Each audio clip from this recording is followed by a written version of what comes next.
All right, so today I'm gonna show you guys what indicators I use to stay profitable and just maintain a good balance in my trading and just make trades that I'm confident in. So with that in mind, let's get right into it. Right beforehand, though, I'm gonna show you guys this quick disclaimer.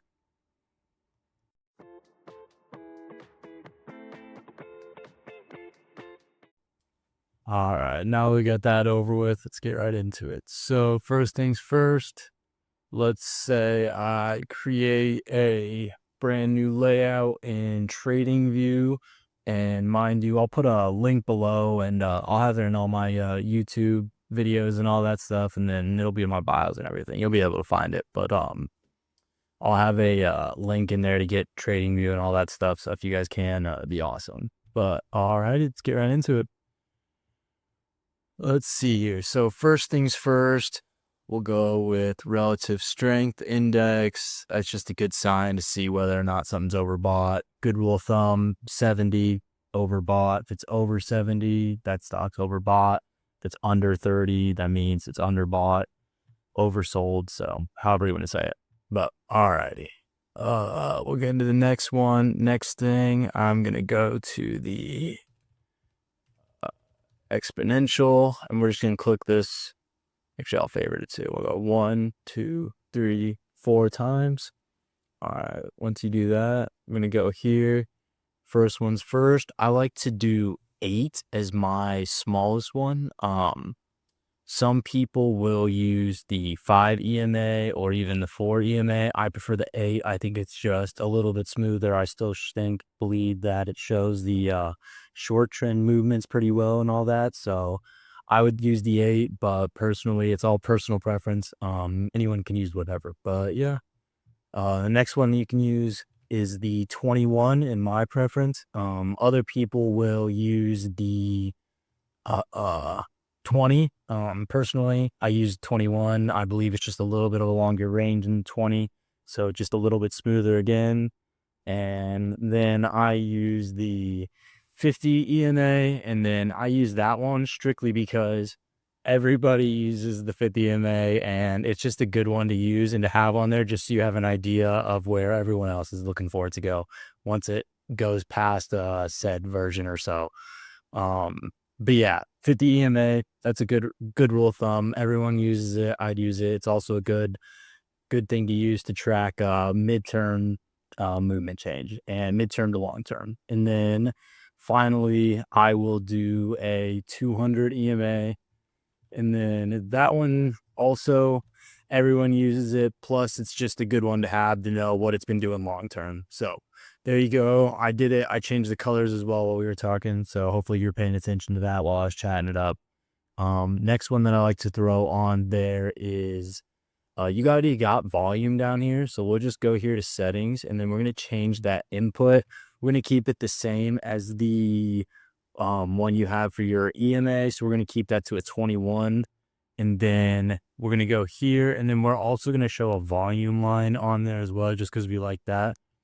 Next thing that we're going to do is we are going to throw in a visible range volume profile. And what that's just going to be is just a couple lines over here in bars that show volume, and just another way to see it. I like to use it for volume shelves. You'll see why here in a second. But I'm going to go right up here. It's going to be VRVP. These are my favorite settings for it. I like to make this a 21. I get rid of this line. Don't need that. I will do this as a 200, and then I use this as a 60. And then that's how I like to do it. I think it just thins it out, makes it a little bit clearer just to see the volume and all that.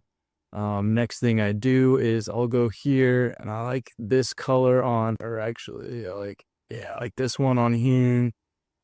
You can just see it just a little bit better, and then I go and I throw that here just to make sure it's all good to go and all that. And there you go. Now you got some nice clean volume lines over here on your right side. You get your EMA lines. You can see volume as well here. With TradingView, you'll get earnings also. You'll get this. You got your RSI down here. It shows you where it's at, etc. It shows you a moving average, so on. All right. And then last but not least, I like to throw this on there as well. This is just a good quick way to be able to see time frame continuity. And then my favorite time frames are the 1 hour, the 1 day, the 1 week, and the 1 month.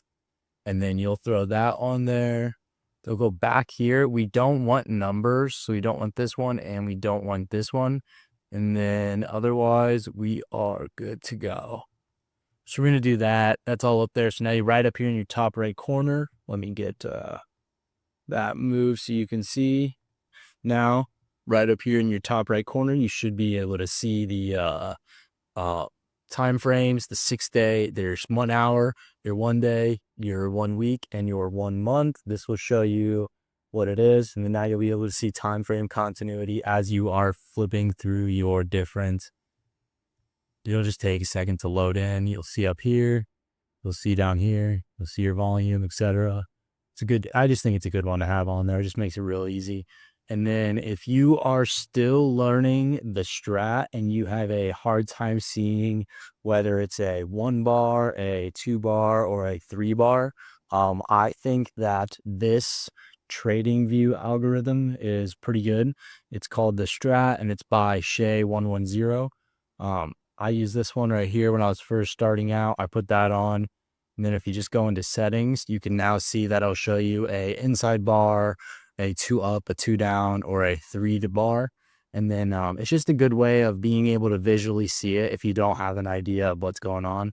And then obviously you can see that there. And then yet again, that one's Strat. And then that's the one by Shay110. So there you go. But yeah, that's these are all the indicators that I use on a day-to-day basis. The only one being that I don't use anymore is just that last one, simply because I don't have to use it as much anymore. Once you get to the using the Strat on a day-to-day basis, you'll be able to read price action just a little bit quicker. But up until then, if you just want a good visual of how to see that, this is a good way to see that. And then if you also need a idea of what a 1 or a 2 is and none of this is making any sense, you can reference one of my other videos, and I'll get that linked up in the bio as well on this one. But otherwise, stay profitable, go have some fun, make some money.